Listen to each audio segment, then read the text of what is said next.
push of sunlight itself.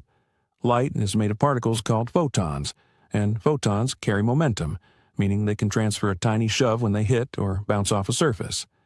This effect is called radiation pressure, and on a spacecraft equipped with a thin reflective sheet, a solar sail, it can gradually change the craft's speed and direction. This has been experimentally demonstrated with missions in our own solar system. For a typical chunky asteroid, radiation pressure is negligible because it has a lot of mass for relatively little surface area.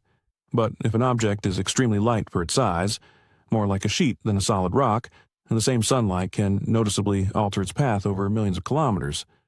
That raises a provocative possibility. Perhaps our interstellar visitor behaved oddly, not because it was breaking physics, but because it had an unusually large area compared to its mass, making it surprisingly easy for starlight to push.